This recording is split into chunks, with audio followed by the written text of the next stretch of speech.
Hola, nosotras somos Alma Budemón. y Priscila Regue y el día de hoy le vamos a presentar los órganos de los sentidos. Bueno, el ser humano percibe el mundo que lo rodea a través de los 5 sentidos: el gusto, el olfato, la vista, el oído y el tacto. Cada uno de ellos posee órganos especializados que captan distintos tipos de estímulos del medio y los transforman en señales eléctricas que el sistema nervioso interpreta. Estos órganos permiten obtener información del entorno, mantener el equilibrio, reconocer el peligro y disfrutar de experiencias sensoriales como la música, los sabores o los aromas. Ahora vamos a explicar el proceso estímulo-respuesta. El funcionamiento de todos los sentidos se basa en el proceso estímulo-respuesta. Un estímulo es cualquier cambio en el ambiente capaz de generar una reacción como la luz, el sonido. Los receptores sensoriales son estructuras especializadas que detectan estos estímulos y los convierten en impulsos nerviosos. Esa información viaja por neuronas sensoriales hasta el sistema nervioso central, que está conformado por el encéfalo y la médula espinal, donde se analiza e interpreta.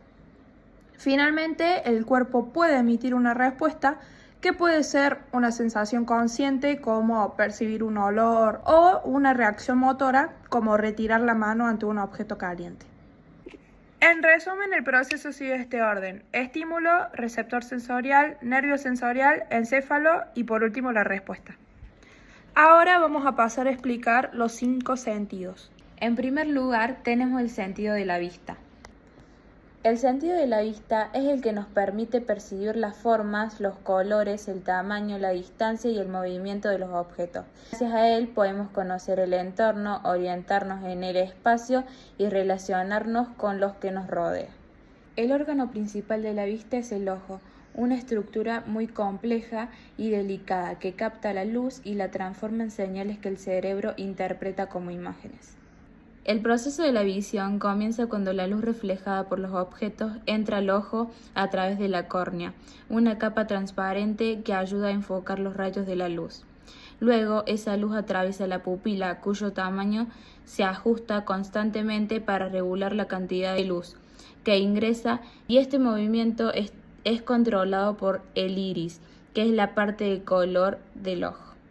Después la luz pasa por el cristalino, una especie de lente natural que se acomoda para enfocar correctamente los objetos, ya sea que estén cerca o lejos, y proyecta la imagen sobre la retina, que se encuentra en la parte posterior del ojo.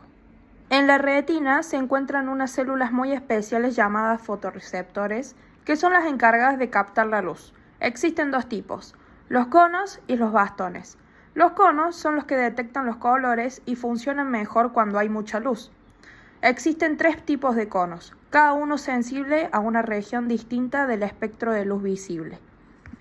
Tenemos los conos L, que son largos y perciben el color rojo.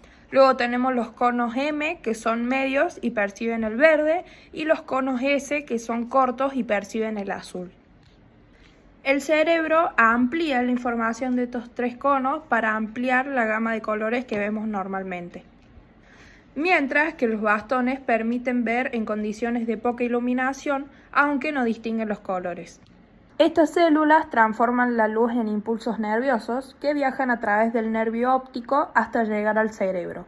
Allí, el cerebro interpreta esa información y forma las imágenes que percibimos.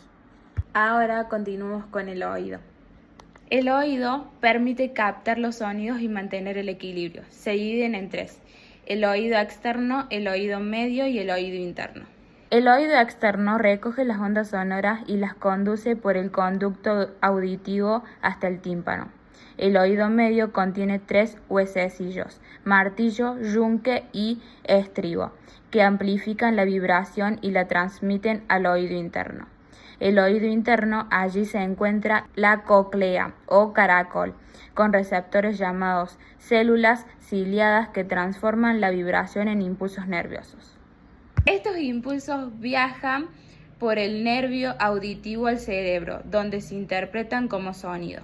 En el oído interno también está el aparato vestibular, que detecta la posición y los movimientos de la cabeza, lo que permite mantener el equilibrio.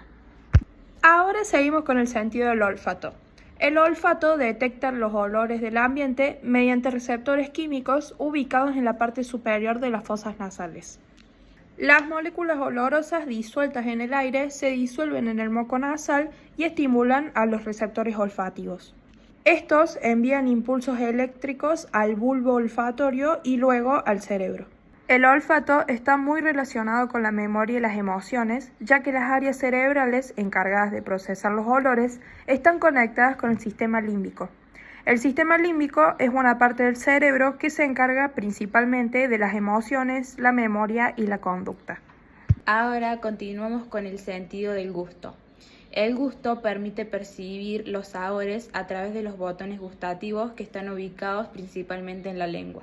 Existen receptores para 5 sabores: el dulce, el salado, ácido, amargo y umami. El umami es uno de los 5 sabores básicos que puede percibir la lengua.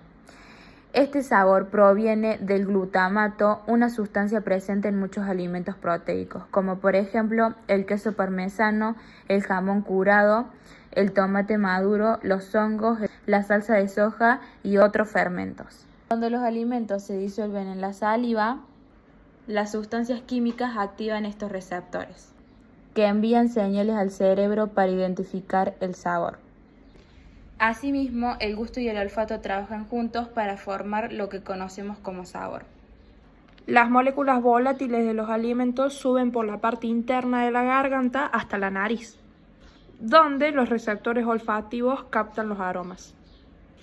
Esa información viaja al cerebro junto con la del gusto y el cerebro combina ambas señales para formar una percepción completa del sabor. Por eso cuando una persona está resfriada y no puede oler, percibe los alimentos con menos sabor. Ahora continuamos con el sentido del tacto. El tacto es el sentido que capta la presión, la temperatura, el dolor y la textura de los objetos. Los receptores del tacto se encuentran distribuidos en toda la piel, aunque son más abundantes en zonas sensibles como los dedos, los labios y la lengua. Cuando se produce un contacto, los receptores táctiles envían impulsos nerviosos que el cerebro interpreta, permitiendo reconocer superficies y detectar estímulos potencialmente dañinos. Bueno, ahora que ya conocen sobre los 5 sentidos, vamos a pasar a contarles un poco sobre algunas enfermedades que pueden afectarlos. En primer lugar tenemos la ceguera. La ceguera es la pérdida parcial o total de la visión. Puede afectar a uno o ambos ojos. Dependiendo del grado, puede clasificarse como ceguera total o ceguera parcial o de baja visión. La ceguera total es cuando no se percibe ninguna imagen ni luz. Y la ceguera parcial o baja visión es cuando la persona puede distinguir luz, sombras o formas, pero no logra una visión útil para la vida cotidiana. Las causas son variadas, pero las más comunes incluyen enfermedades degenerativas, problemas metabólicos, infecciones o lesiones. A continuación vamos a pasar a explicar algunas de las principales. En primer lugar tenemos el glaucoma. El glaucoma es una enfermedad que daña progresivamente el nervio óptico. Este es el encargado de llevar la información visual desde el ojo hasta el cerebro. Suele estar relacionado con un aumento de la presión intraocular que presiona el nervio y provoca la pérdida gradual del campo visual. Al principio la persona no nota síntomas, pero con el tiempo puede perder la visión periférica, es decir, la lateral. Y si no se trata, puede llegar a la ceguera irreversible. El tratamiento incluye colirios, medicamentos o cirugías que ayudan a controlar la presión ocular. Para aclarar, un colirio es una solución estéril, es decir, que está libre de microorganismos, que contiene una o más sustancias con efecto terapéutico, preventivo o lubricante para el ojo, y se aplica en forma de gotas directamente al ojo. Continuamos con la retinopatía diabética. La retinopatía diabética aparece en las personas que tienen diabetes, cuando los altos niveles de glucosa en sangre dañan los vasos sanguíneos de la retina. Esto provoca hemorragias, hinchazón o cicatrices que impiden el paso normal de la luz. El control de la diabetes y los tratamientos con láser o medicamentos pueden frenar su avance, aunque los daños severos suelen ser irreversibles. Seguimos con degeneración macular. La degeneración macular asociada a la edad afecta la mácula, una zona de la retina responsable de la visión central y de los detalles finos, por ejemplo, leer o reconocer rostros. Se debe al envejecimiento y al desgaste de los tejidos retinianos, y es una de las principales causas de la pérdida visual en personas mayores. Aunque la ceguera no siempre tiene cura, existen métodos y tecnologías que permiten a las personas con discapacidad visual adaptarse y llevar una vida plena e independiente. Estos métodos y tecnologías que mencionamos son los siguientes. Primero tenemos el sistema de Braille, que es un sistema de lectura y escritura táctil basado en puntos en relieve. Permite leer con las yemas de los dedos y es fundamental para el acceso a la educación. Luego, los bastones guía, que sirven para detectar obstáculos en el camino y orientarse al caminar. También los perros guía, especialmente entrenados para asistir a personas ciegas en sus desplazamientos. Y por último, la tecnología asistiva, que incluye programas de lectores de pantalla, aplicaciones de voz, relojes y celulares parlantes y dispositivos de navegación que facilitan la autonomía. Ahora seguimos con otra enfermedad, la sordera. La sordera es la pérdida parcial o total de la audición. Puede clasificarse en dos tipos, la sordera de transmisión y la sordera neurosensorial.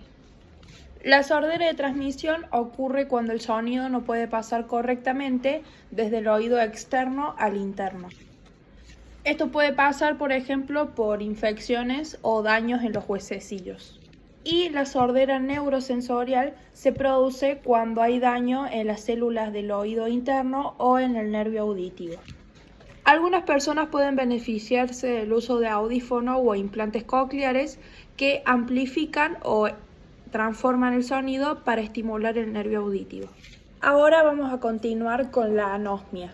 La anosmia es la pérdida parcial o total del olfato, es decir, la incapacidad para percibir los olores. Puede ser temporal o permanente dependiendo de su causa. Un dato es que cuando la pérdida no es completa se le llama hiposmia. La anosmia puede producirse por diferentes motivos. Infecciones respiratorias como resfríos, sinusitis o COVID-19, que inflaman la mucosa nasal y bloquean temporalmente la llegada de las moléculas olorosas a los receptores. Traumatismos craneales, que pueden dañar los nervios olfatorios o el bulbo olfatorio. Durante la pandemia de COVID-19, la anosmia se volvió muy común, ya que el virus afectaba directamente las células que rodean a los receptores olfativos. En la mayoría de los casos, el olfato se recuperaba en pocas semanas, pero algunas personas presentaron pérdidas prolongadas o permanentes. La pérdida del olfato puede parecer un problema menor, pero tiene efectos importantes. Dificulta disfrutar de los sabores, ya que el gusto depende en gran parte del olfato. Puede afectar el apetito y el placer por la comida. Reduce la capacidad para detectar peligros como el humo, incendios o alimentos en mal estado. En casos prolongados puede causar ansiedad o depresión, ya que los olores están muy ligados a las emociones y los recuerdos. La rehabilitación ayuda mucho a mejorar la calidad de vida. Y por último, ahora vamos a pasar a explicar el daltonismo. El daltonismo es una alteración de la visión cromática, es decir, una dificultad para distinguir correctamente algunos colores.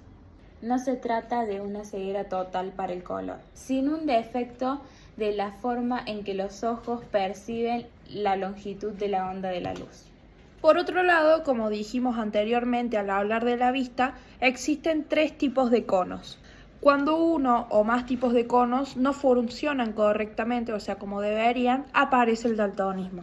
Dependiendo de qué tipo de cono se ve afectado, existen distintas formas de daltonismo. Primero tenemos la deuteranopía o deuteranomalia, que es la dificultad para percibir el verde. Luego la protanopía o protanomalia, que es la dificultad para percibir el rojo.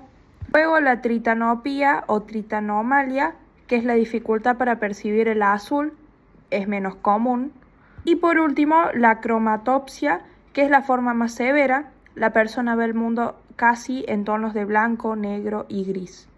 Los 3 primeros tipos se conocen como daltonismo parcial porque la persona todavía reconoce colores, aunque los percibe alterados o confundidos entre sí. En la mayoría de los casos, el daltonismo tiene un origen genético. Si una mujer tiene el gen alterado en un solo cromosoma X, el otro puede compensarlo.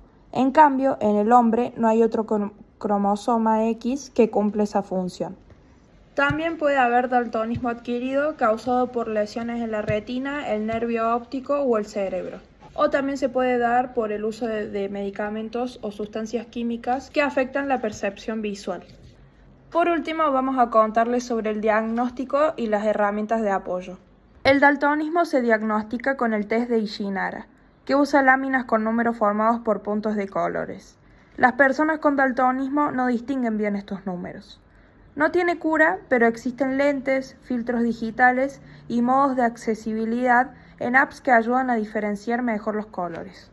Por último, llegamos a la conclusión de que los 5 sentidos son fundamentales para la supervivencia y la interacción con el entorno. A través de los órganos sensoriales, el cuerpo del ser humano recibe información del ambiente, la interpreta y elabora las respuestas adecuadas. Las alteraciones, como las enfermedades que mencionamos anteriormente, nos muestran la importancia de los receptores sensoriales y del sistema nervioso en la percepción del mundo. El estudio de los órganos de los sentidos permite comprender cómo el cerebro construye la realidad a partir de estímulos y cómo pequeñas variaciones en su funcionamiento pueden cambiar por completo la experiencia humana.